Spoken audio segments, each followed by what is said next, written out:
નામ દઢૈયા મહેશ, કડિયાણા ગામનો રહેવાસી.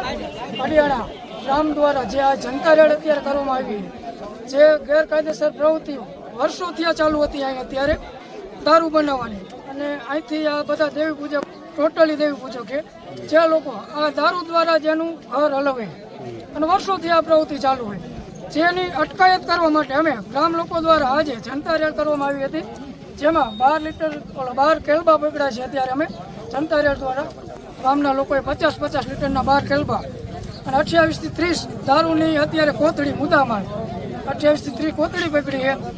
આ વસ્તુ ગ્રામ લોકો દ્વારા અત્યારે જે જનતા રેડ દ્વારા આટલી હાથમાં આવી છે, એ સિવાયના ઘણા બધા ઘર એવા છે કે અહીં દારૂ બનાવે, ટોટલી દારૂ જ બનાવે, પણ ત્યાં અત્યારે રેડ કરવામાં આવી નહીં. જો ત્યાંની છાનબીન થાય તો ત્યાં પણ હજારો લીટરમાં મુદ્દામાલ મળે ખરો. જે કામગીરી પોલીસને કરવાની હતી, કામગીરી અમે 500 લોકોએ ગામના આવીને કરી છે. અહીંયા કણે દારૂનું વેચાણ ઘણું બધું થાય છે, બહાર સપ્લાય કરવામાં આવે છે, અને સાજા વર્ષોથી આ બધું થાય છે. તો આ એ બધાને ખબર હોય જ, ન ખબર હોય એવું બને નહીં. આજ કેટલો માલ પકડ્યો દારૂનો? આજ 13 જેવા મોટા કેલબા 3 ઘરમાં જ કહેવાય છે, અને હજી તો આ બધા ઘર હજી બાકી જ છે. એટલે લગભગ અહીંયા કણે ઘણો બધો દારૂ નીકળે ખરો. દેશી દારૂ કેટલો પકડ્યો? દેશી દારૂ 30 કોઠી 28 30 કોથળી કહેવાય. કડિયાણા ગામે આજે જનતા રેડ કરવામાં આવે છે કે આ વર્ષોથી આ દારૂનું ઉતારવાનું કામ ચાલુ છે, બરાબર. પછી ત્યાર પછી આ ઘણી વખતે ખરાબ પ્રવૃત્તિઓ આ લોકો કરવા માંડ્યા છે. બીજા નંબરમાં કે દારૂ ઉપર જ આ લોકોનું જીવન છે, બરાબર.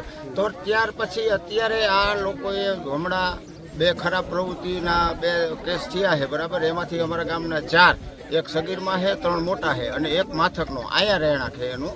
એ લોકો અત્યારે હમણાં ખરાબ પ્રવૃત્તિમાં ચકમપર ગામમાં, જીવાપર ચકમપરમાં જે આ વસ્તુ બની છે, એના માટે અમે આ વખતે એ લોકોને કડિયાણા ગામનું નામ આખા ગુજરાતમાં આ વસ્તુનું નામ વહી ગયું છે, બરોબર. એના માટે કડિયાણા ગામ આખું થઈ અને આ કડિયાણા અહીંયા આવી અને એ લોકો પાસે જનતા રેડ કરી અને આ દારૂ પકડાવવાનું કામ કર્યું.